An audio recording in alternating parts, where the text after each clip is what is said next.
My name is Abhina Farooq and the title of my paper was Analyzing the Glass Ceiling and City Floor Effects in Bangladesh, Evidence, Extent and Elements.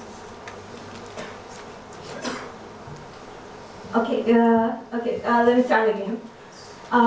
So the title of my paper was Analyzing the Glass Ceiling and City Floor Effects in Bangladesh, Evidence, Extent and Elements. Bangladesh has been ranked as among the top 50 best performing countries according to the Global Gender Gap Index in 2018. It has been the topper in South Asia for 4 consecutive years now. However, an in-depth investigation unveils some very troublesome figures where the gender disparities are rather self-evident. To cite a few examples, the female labor force participation stood at 36.3%, whereas the corresponding figure for males were around 80.5%. A disproportionate female representation is found in the contributing family helper category, popularly referred to as unpaid family workers. So, given such deep-seated gender imbalances, this begs the question how those women who do manage to get employed are faring in terms of equity. A popular approach to this involves looking at the gender wage gap across the entire distribution. A related concept is the glass ceiling, which refers to the phenomena whereby the gender wage gaps are wider at the top of the distribution. On the other hand, city floor refers to the situation where the pay gaps are wider at the bottom. So, our research question stood as follows. Do glass ceiling and or sticky floor effect exist in Bangladesh? If so, then to what extent and what are the factors affecting them along with their relative importance? We performed OLS on our augmented Missourian model and Oaxaca binary decomposition at the mean to be used as benchmarks, while the entire distribution was examined using the quantile regression model and the quantile counterfactual decomposition technique. So the study used quarterly labor force survey 2016 to 17 of Bangladesh conducted by BBS. Understanding the fact that we may have sample selection bias, we have also calculated the inverse moles ratio using Heckman two-step. So based on our results, following the lines of reasoning provided by Chien Lee and Zhu and Gunderson, the paper posited the existence of a strong sticky floor effect and a weaker glass ceiling effect in Bangladesh, with discrimination to being the dominant feature in the observed wage gap across the entire distribution. So, based on these results, I'm just going to give some broad policy recommendations, not going into specifics due to the time constraints. The women at the bottom of the wage distribution require access to jobs with equal rewards because the negative coefficient effect suggested that they are earning less despite being more qualified than men. On the other hand, the women, for high-earning women, the same holds true except that they also need to be equipped with adequate labor market skills.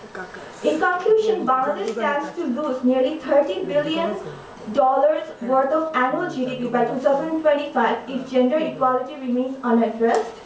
The genesis of the glass ceiling and sticky floor effect in Bangladesh is a complex issue calling investigation from multiple dimensions and immediate government attention, since there appears to be simply no room for complacency, and I truly hope that this message reaches where it needs to. Thank you. And my gratitude to our Honorable Professor Dr. Selim Rehan and Sanem for allowing me the opportunity to share a stage with such distinguished guests and discuss my paper on this platform. The title of my paper was Impact of Foreign Remittances on Inequality, Bangladesh Case. Now, we know that Bangladesh is one of the fastest growing economies in the world today with an annual GDP growth rate of 7.65%. But a closer look at the distribution of this growing income depicts an alarming picture. For example, the gap between the top and bottom 5% distribution of the average monthly income of households has been starkly increasing. The gap of 37,000 taka in 2005 has reached a substantial 88,000 taka in 2016. A Gini coefficient of 32.4 further signals at the picture of the prevailing inequality in Bangladesh. Now, economists like Strojanov and his colleague maintain efficient remittance transfer as one of the most important methods to facilitate development in less developed countries.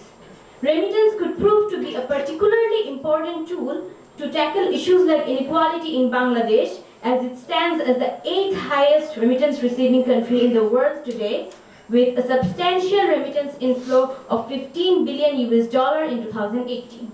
Now, if you look at the economic background, the decision of migration is associated with significant risks and costs and self-selection.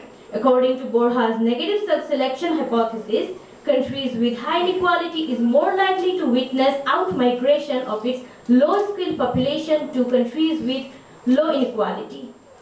On the contrast, Chiswick argued in favor of positive self-selection.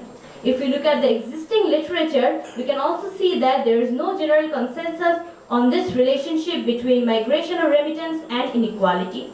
So, due to the inherent self-selection and endogeneity problems, it calls for an empirical analysis, and this paper aims to contribute in the existing literature by answering the research question, does foreign remittance have a significant impact on the inequality in Bangladesh? And if so, then is this improving or worsening the inequality? To conduct the study, data were collected from Bangladesh Integrated Household Survey, which was conducted on 6,500 households, and the study was conducted on rural households due to a lack of availability of nationwide data. I performed Lorentz estimation to draw empirical Lorentz curves by remittance receiving subgroups. Gini coefficients were calculated by remittance receiving subgroups. Gini decomposition technique introduced by Lerman and Izaki were performed to further explore the contribution of remittance as an income source to overall inequality in Bangladesh. Here, annual consumption expenditure was considered as dependent variable, along with both its component non-food and food expenditure, as income data are much less accessible and very difficult to capture for a survey enumerator. Now, from simple OLS results, we established a significant relationship between remittance inflow and total expenditure in Bangladesh at 1% significance level. The empirical Lorentz curves indicates higher inequality associated with remittance receiving households, and the Gini coefficients calculated by remittance receiving house subgroups further proves that higher inequality in remittance receiving households as the Gini indexes were higher. Now, these results depict a picture of higher inequality associated with remittance inflow, but an interesting picture emerges when we decompose this Gini by income sources. Remittance itself is a highly unequal income source with a source Gini of 0.89, but the Gini correlation between remittance and total expenditure of a moderate 0.6 shows that a relatively high income Gini doesn't imply an income source has an unequalizing effect. In fact, from the negative percentage change coefficients, we can conclude that remittance tends to reduce inequality and seems to favor the low income or poor households. Therefore, the study concludes that remittance inflow can be used as a useful tool to tackle issues like inequality by employing appropriate policies to explore the prospect of easier foreign migration, obtaining more remittances through formal channels, and ensuring more proficient use of this huge substantial amount of remittances received each year in sustainable investments. Thank you.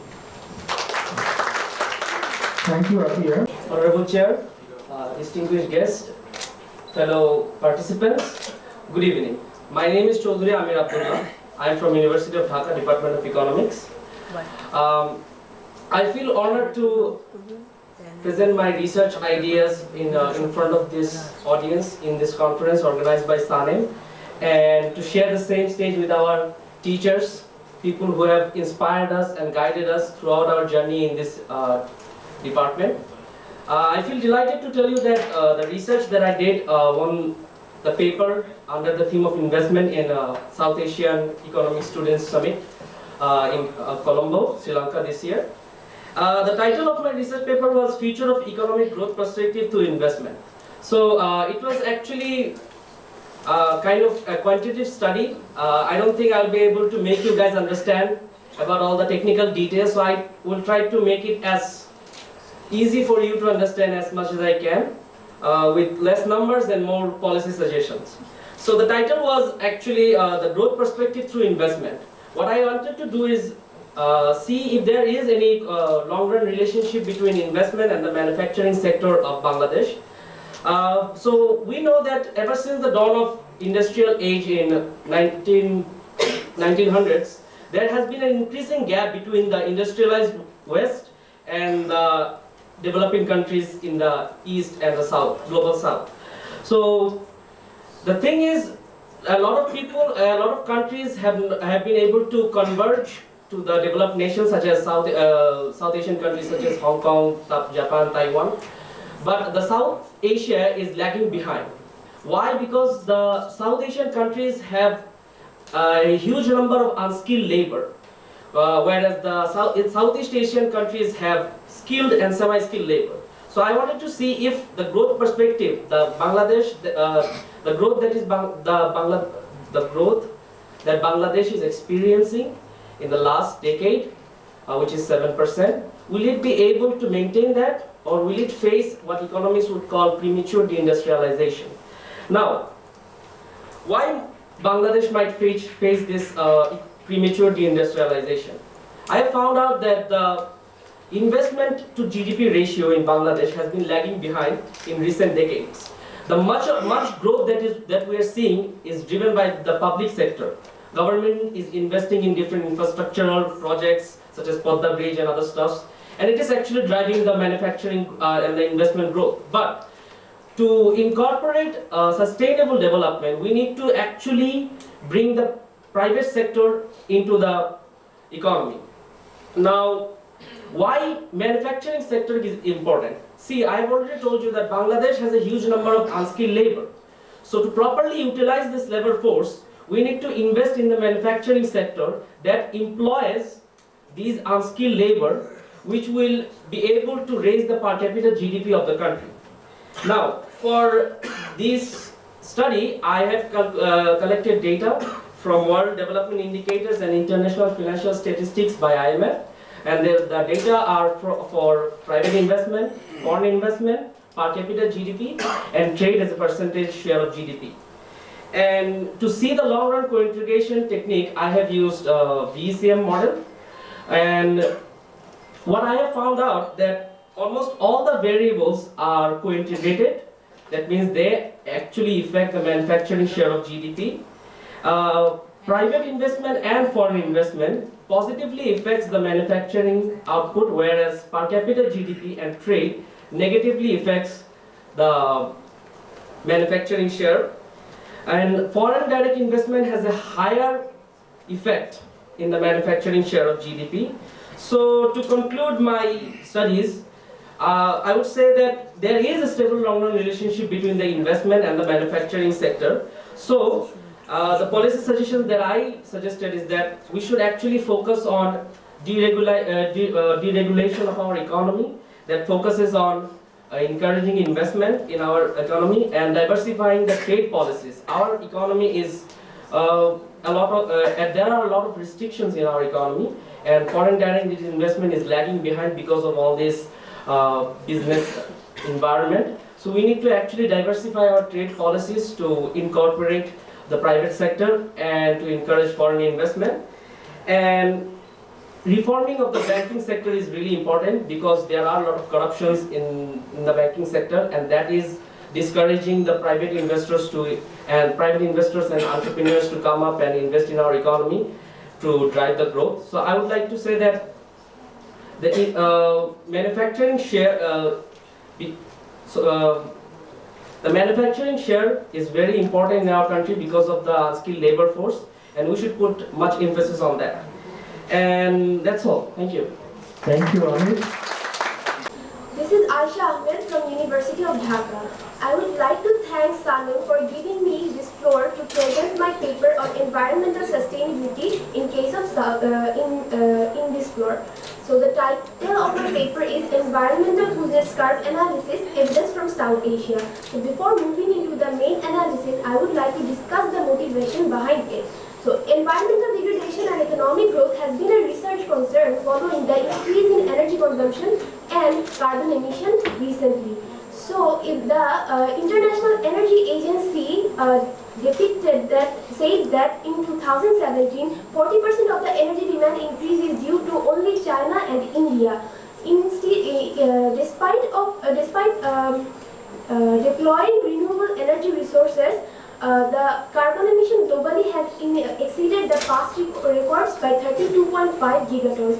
So in this context, the Paris Climate Change Agreement has targeted to keep the global temperature below 2 degrees Celsius. But the recent reports suggest that there should be a tighter target of 1.5 degrees Celsius.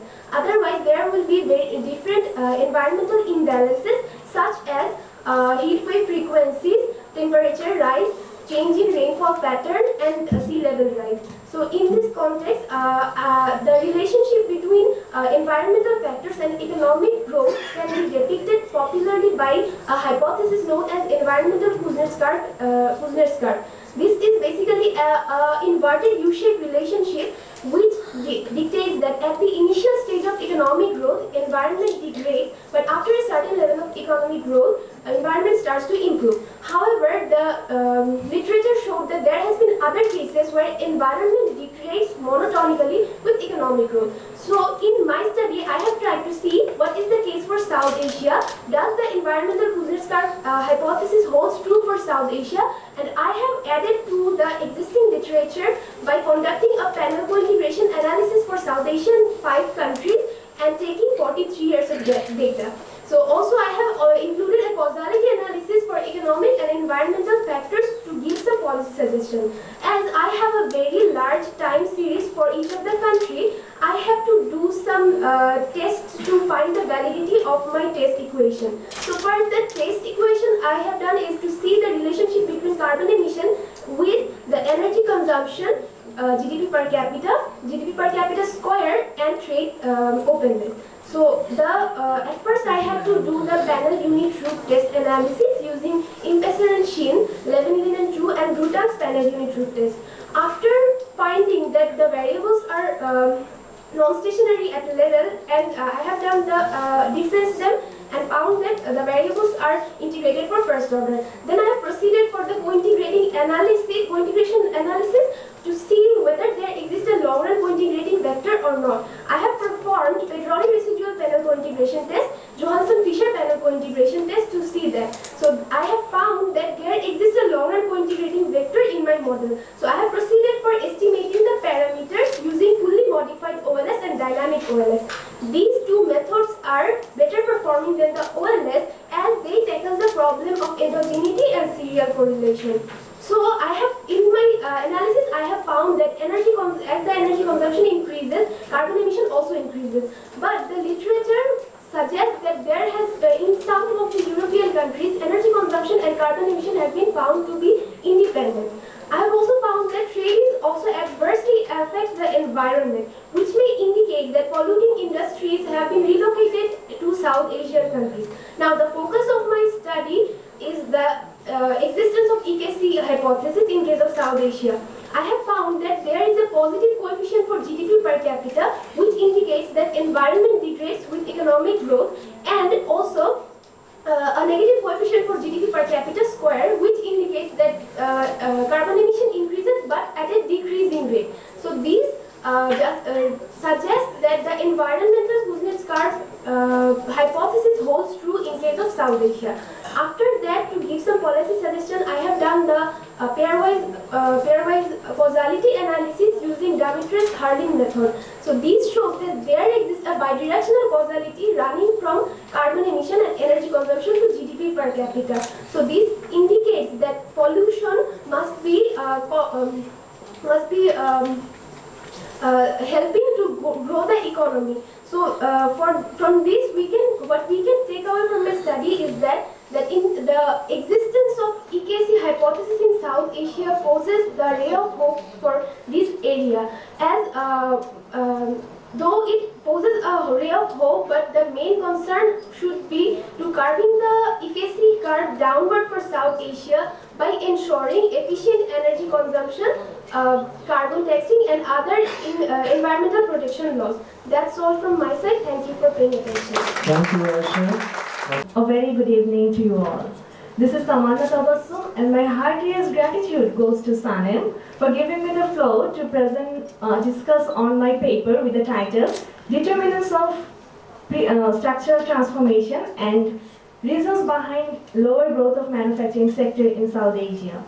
One of the most consequential facts in today's world is structural transformation, which is rightly being defined as movement of labor from lower productivity sector towards the sector of higher productivity. We all know rapid economic growth comes with higher expansion of manufacturing sector, but structural transformation through industrial productivity enhancement is not possibly happening in South Asia. As a result, this has always been a burning question for this region. So while taking the data of 2017 to see the sectoral overview and sectoral contribution towards GDP in South Asian region, we see that agricultural sector contributes around 16% to GDP in South Asia, whereas manufacturing sector contributes to 14% and services sector contributes 50%. So it has been depicted in the analysis that while developing from agricultural towards the sector of industrial, we see that South Asia has jumped towards the services sector without developing the manufacturing sector, which is the main cause of deindustrialization in this region. So while comparing the data of 2017 with the early industrializing East Asian regions, we see that the agricultural employment share in East Asian regions varies from 22 to 27%. In case of South Asia, it's 40 to 58%, and in case of developed European Union, it's 4.5% only. And in case of manufacturing employment share, the East Asian countries varies from 29 to 33%. In case of South Asia, it's 8% to 21% only, and in case of European Union, it's 24%. So this clearly depicts that South Asia lags behind in achieving the faster rate of structural transformation, and the reasons behind this sluggish rate of structural transformation can be explained with the help of Lewis model, which have given the idea of a self-sustaining growth.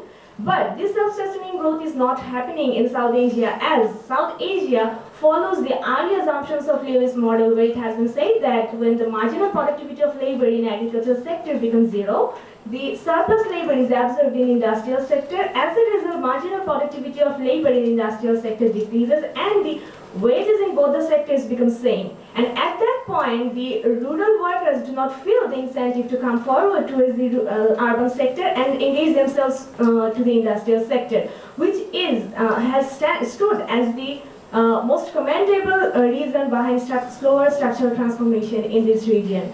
So the urban labor migration in South Asia is obstructed due to the lower access to facilities of urban house rent and access to clean water and sanitation and many more for the rural workers. As a result, the labor migration is obstructed here, and there exists coordination problem between investment and trade. And most importantly, lower human capital formation is most commendably responsible for slower structural transformation in this region. So while analyzing the data of 2017, in case of European Union, we see that 93% of population have access to secondary school enrollment. In case of South Asia, it's only 60%, and in case of East Asian countries, it's around 80%. So apart from this, there are some other factors which have some strong effectiveness in the expansion of manufacturing sector in South Asia. And to show the effectiveness of those factors, I have conducted a panel data analysis, taking the data of 12 countries of East Asia and South Asia for 38 years, starting from 1980 to 2017, from World Bank Development Data Indicators.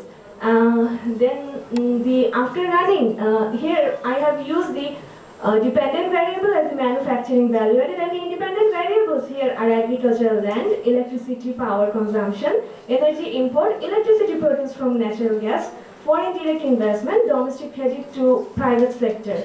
And after running the fixed effect and random effect model, fixed effect model has given significant results for all the variables except the agricultural land. So as a policy recommendation,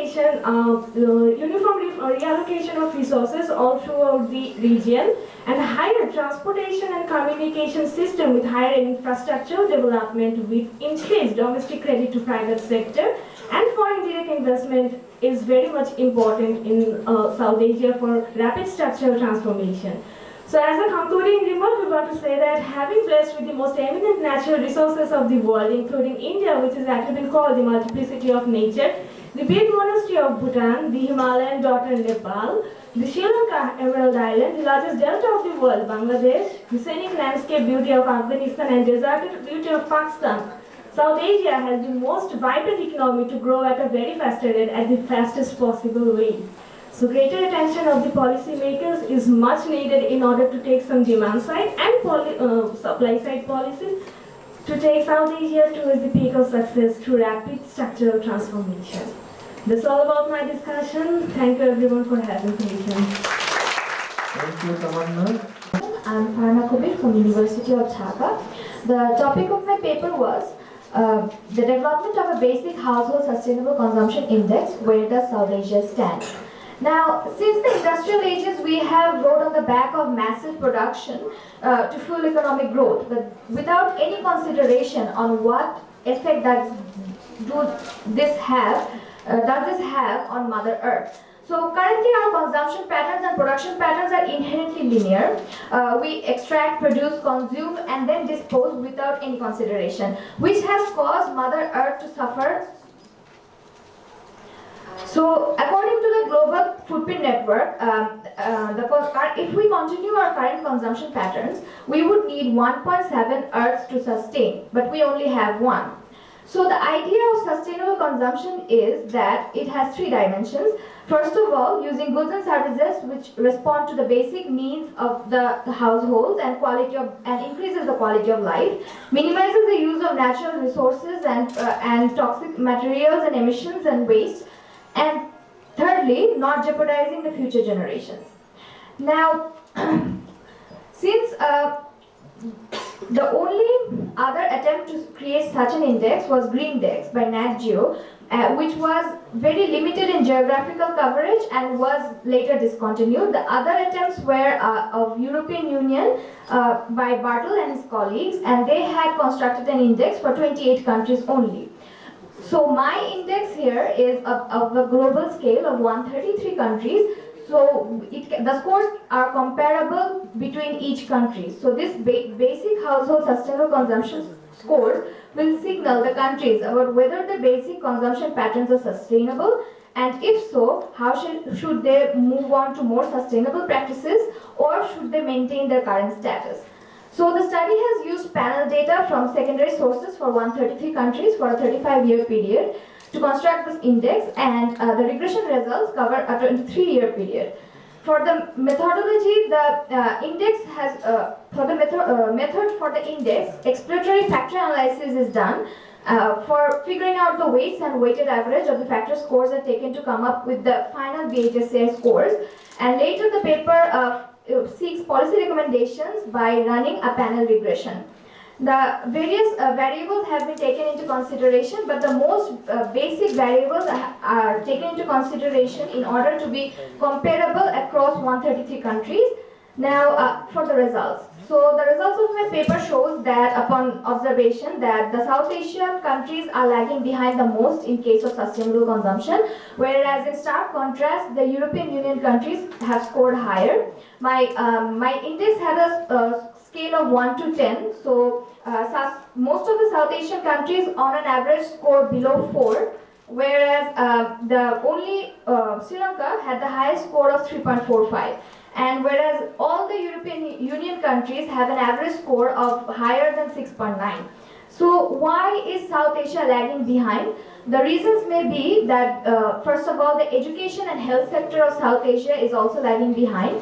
Then there is the idea of carbon dioxide externalization, which Aisha talked about, that the global west is externalizing their carbon dioxide to the global south. So this is contributing to the unsustainable environment of the South Asian countries. South Asia also faces a dual challenge, as the climate change is caused largely by carbon dioxide emission factories, but they are also highly dependent on coal and natural gas and oil powered factories, and along with deforestation and a very low use of renewable energy sources. All of this has contributed in making South Asia's scores even lower. So the policy recommendations will be increasing government expenditure on health and education, forming a special task force for South countries where sustainable consumption research and other development practices should be encouraged, and lower carbon intensive factories should be made mandatory. Establishing the renewable energy should be encouraged overall, and tax rebates and other monetary rewards can be offered to encourage more sustainable consumption practices across South Asia. So in conclusion, my paper aimed to supplement the lack of composite index to measure the current state of sustainable consumption across the world, and more specifically South Asia, and it has tried to create a comprehensive understanding about where we currently stand and where should we reach. So the BHSCI scores is an eye-opener to the current state of the world. On the path of development, South Asia should take immediate action to ensure sustainable consumption across all of its countries. Thank you. Thank you for giving me the opportunity to speak here today. The title of my paper is The Impact of Infrastructural Development on Enhancing Bilateral Trade in South Asia, the case of SAARC. Now, regional integration arrangements has been quite popular around the world to facilitate trade, and South Asia has been no exception. With the inception of SAARC in 1985, South Asia aims to enhance the bilateral trade among its region. However, despite several initiatives, it's still one of the least integrated regions in the world. As of 2017, only 4.7% of its total imports were interregional, whereas for most other trade blocs it was above 10%. Now, there are various reasons behind this low value of interregional trade, but poor infrastructure conditions could be one of them. According to the Global Competitive Index report published by the World Economic Forum, for South Asian countries, the overall quality of infrastructure has been deteriorating. Only Bhutan has shown signs of improvement. Now, can developing the infrastructure conditions be a key to enhancing the bilateral trade in this region? I aim to analyze this by extending the gravity model of trade. The traditional gravity model of trade suggests that trade between any two countries increases if the incomes of the trading countries increase, and it falls if the distance between the trading countries increases. However, this model does little to explain real-life trade scenario because it fails to incorporate the multilateral trade resistances. The gravity equation given by Anderson van Wynkoop in 2003 incorporates these multilateral trade resistances, and I have extended this framework by incorporating various infrastructure variables such as the amount of goods carried through rail, the amount of goods carried through air transport, logistics performance index, etc. I have also included a dummy variable for indicating the trade taking place through only in the SAARC region. I have also constructed an infrastructure index and using 6 key infrastructure variables, and according to my construction, higher the score, better the infrastructure quality of the country. Now, for my regression equation, I've used the imports between any two countries as a dependent variable, and for independent variable, I've used the GDP of the trading countries, the distance of the trading countries, various dummy variables, several infrastructure indicators such as the logistics performance index, the amount of goods carried through rail, the amount of goods carried through air, and the SAARC dummy and my infrastructure index. Now, for estimation, I have used the fixed effects estimation technique, the random effects estimation technique, and the pooled effects estimation technique. However, the problem with these methods is that it might have heteroscedasticity and sample selection bias, and it also doesn't incorporate the zero trade values. To correct for this, I have used the Heckman two-step estimation technique, which corrects for the sample selection bias, whereas the Poisson pseudo-maximum likelihood estimation technique takes into account the zero trade flows, and also it solves the problem of heteroscedasticity. The PPML estimation is considered best for gravity model estimation because it also has an additive property which addresses the multilateral resistances. Now, my results suggest that all the infrastructure indicators has positive and significant effect on bilateral trade, which means that better the infrastructure, the higher the quantity of trade. However, my SAR tummy is negative and significant, which means that compared to the rest of the world, the interregional trade in South Asia is significantly lower. Now, given the high importance of infrastructure variables, I can suggest that developing infrastructure in this region is very important if we want to enhance the trade within this region. Now, for this, the key strategies could be moving along the Belt and Road Initiative of China and increasing the public and private investment in infrastructure, and also increasing the amount of transit agreements in this region, and also enhancing digital connectivity. Now, South Asia is a region of very high economic growth with huge unrealized trade potential, and poor infrastructure quality acts as a barrier. So we need to develop this condition. Thank you. Express my gratitude to Sir.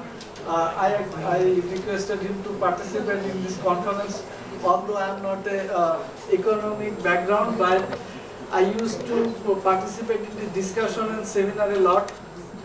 And then what I want to discuss for is that about this topic, that currently a lot of us want to be an entrepreneur and young entrepreneur. In outside the Bangladesh, it's very common that through stock market, entrepreneurs are funded. So if we can reform our banks and stock market, I hope that all of us can be benefited in some ways, and I am impressed and really glad that all of you did excellent research, and I learned everyone from a lot. So thanks to everyone. Thank you. Any other? Okay. Good reviews.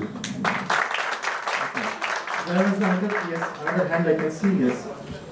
I have a question to Mr. Abdullah. He gave us suggestions about encouraging investment. I have a question that in rural area where the development actually needed, they can't even meet their daily necessities. So how do you suggest to encourage them? Yes, for encouraging investment.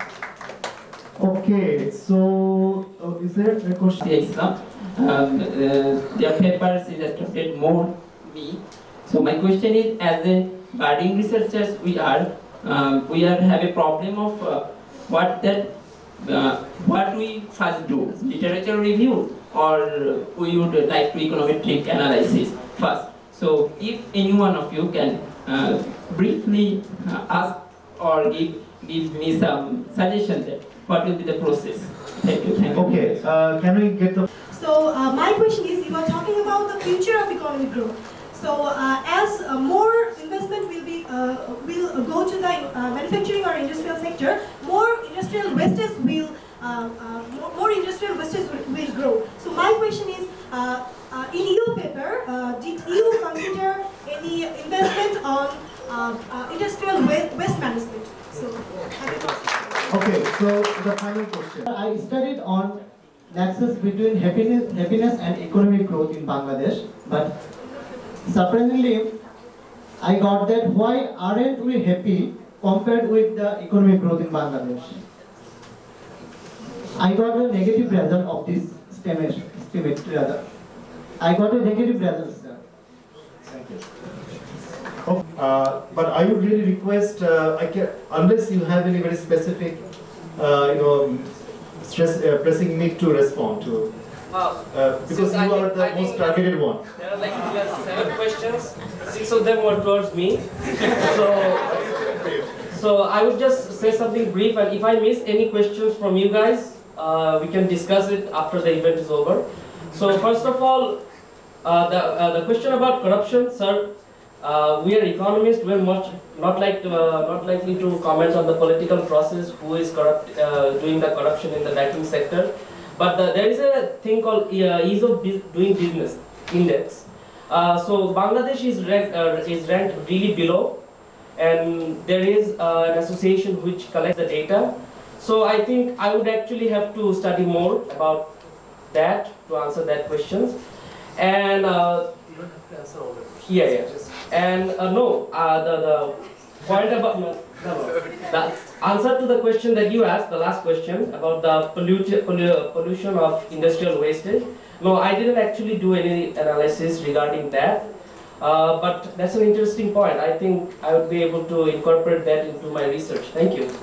And thank you all for asking those questions. I would be glad to answer those questions after this session is over.